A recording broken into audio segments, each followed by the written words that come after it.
السلام علیکم ورحمۃ اللہ وبرکاتہ۔ دوستو، امید کرتا ہوں آپ احباب بھی خیر و عافیت کے ساتھ ہوں گے۔ آج ہم اللہ کے فضل و کرم سے تختی نمبر 2 مرکبات کا سبق شروع کر رہے ہیں۔ آپ اس کو خوب اچھے طریقے سے سمجھ کر خوب اچھے طریقے سے اس کی مشق کریں تاکہ آپ بھی قرآن مجید کو جس طرح پڑھنے کا حق ہے اس طرح پڑھنے کا حق ادا کر سکیں۔ بسم اللہ الرحمن الرحیم۔ الف لام الف، یہ اچھے طریقے سے سمجھیں۔ یہ پہلا حرف لام، دوسرا الف۔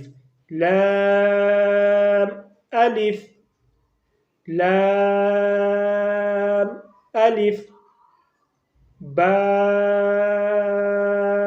الف۔ یہ اچھے طریقے سے یہ بات بھی ذہن نشین کر دیں کہ یہ با کے نیچے ایک نقطہ ہے تو یہ با ہو، اور اگر یہی نقطہ اوپر آ جائے گا تو یہ نون بن جائے گا۔ اس لیے اس کا خوب خیال کریں، خوب اچھے طریقے سے ان چیزوں کو سمجھیں کہ نقطہ ادھر رکھیں گے تو کیا بنے گا، نیچے رکھیں گے تو کیا بنے گا، اور اگر ہاں اوپر 2 نقطے ہوں گے تو پھر کیا بنے گا، پھر تا بنے گی، 3 ہو گئے تو سا بنے گی۔ تو اس طرح آپ ان چیزوں کو خوب اچھے طریقے سے سمجھیں گے تو آپ کے لیے بہت آسانی ہوگی۔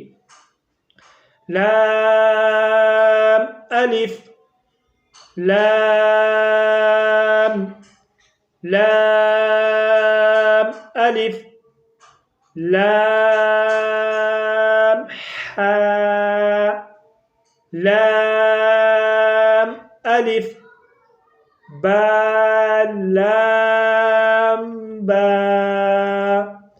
یہ ہا لام ہا، اس کے بیچ میں اگر نقطہ ہوا تو یہ جیم بن جائے گی، اور اگر اس کے اوپر ایک نقطہ ہوا تو یہ خا، موٹی والی خا بن جائے گی۔